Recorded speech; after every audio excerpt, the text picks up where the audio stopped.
আসসালামু আলাইকুম। যে যেখান থেকে দেখছেন আপনাদের ধন্যবাদ জানাই। আজকে ছোট ভাই এবং আমার আম্মাকে বড় হজের জন্য এইমাত্র বিদায় করলাম। আল্লাহ যেন আমার মা ভাইয়ের হজ কবুল করেন। আপনারা দোয়া করবেন যাতে সহি সালামতে ওনারা হজ পালন করতে পারেন। আমার কথাগুলো শোনা যাচ্ছে কিনা একটু জানাবেন প্লিজ। এই মুহূর্তে আমি আছি সিলেট এমএজি উসমানিয়া আন্তর্জাতিক বিমানবন্দরে, যেখান থেকে আজকে অনেক হাজী সাহেবানরা যাচ্ছেন। আপনাদের কাছে আমার একটি আকুল আবেদন থাকবে, যাতে সহি সালামতে আমার মা ভাই হজ পালন করে সুন্দরভাবে দেশে ফিরতে পারেন। সেই দোয়া আপনাদের কাছে চাই। আমার কথা শোনা যাচ্ছে কিনা একটু কমেন্ট করে জানাবেন। যারা আমার বন্ধু আছেন,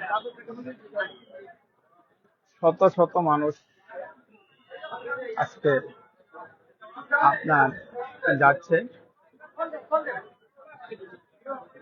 বড় হজ পালন করতে। সবাইকে আল্লাহ হজের জন্য কবুল করুন, সুন্দরভাবে হজ পালন করার তৌফিক দান করুন। আমার কথাগুলো শোনা যাচ্ছে কিনা একটু কমেন্ট করে জানাবেন প্লিজ। তো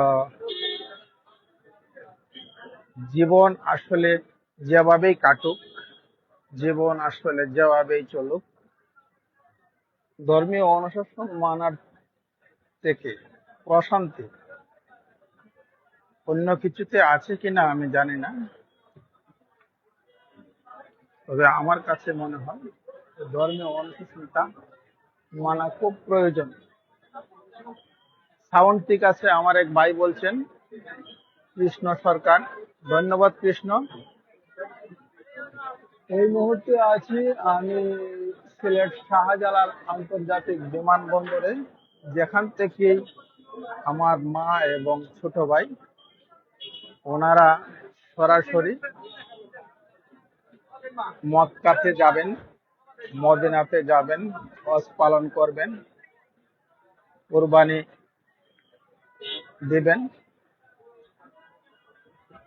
ওনারা যাতে সহি সালামতে সুস্থতার সহিত হজ পালন করে সুন্দরভাবে দেশে ফিরতে পারেন, তার জন্য আমি আমার সকল বন্ধু বান্ধব, সহযাত্রীদের, সহকর্মীদের কাছে দোয়া প্রত্যাশা করতেছি।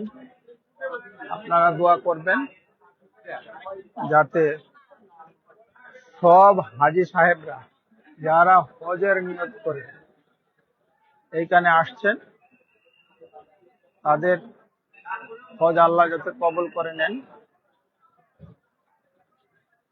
আপনারা যে যেখান থেকে দেখছেন অথবা দেখবেন,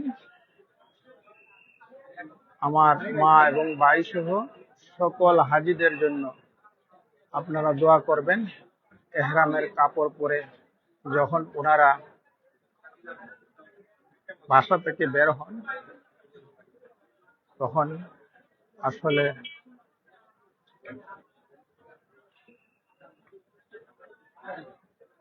এই অনুভূতি বোঝানো যাবে না।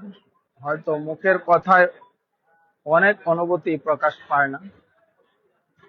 সব শেষে আমি আবারও আপনাদের কাছে দোয়া চেয়ে আমার মা ভাই বোন ভাই আমাদের হজের জন্য দোয়া চেয়ে, সুস্থতার জন্য দোয়া চেয়ে সকল হাজী সাহেবদের যারা এই আল্লাহর ঘরে মেহমান হিসেবে যাচ্ছেন, তাদের জন্য দোয়া চেয়ে এর মতো বিদায় নিচ্ছি। আপনারা ভালো থাকুন, সুস্থ থাকুন, সুন্দর থাকুন, আমাদের জন্য দোয়া করবেন। আমার মা ভাই বোন আত্মীয় স্বজন যারাই আছেন সবার জন্য আমিও দোয়া করি, আপনারাও দোয়া করবেন। আপনাদের কাছে দোয়া চাই।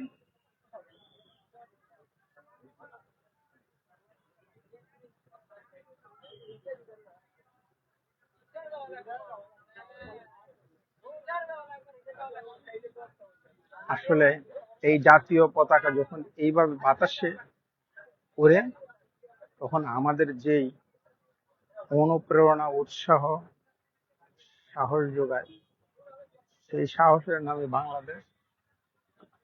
ভালো থাকবেন সবাই, সবার জন্য শুভকামনা। সেই সাথে আল্লাহ হাফেজ, আসসালামু আলাইকুম।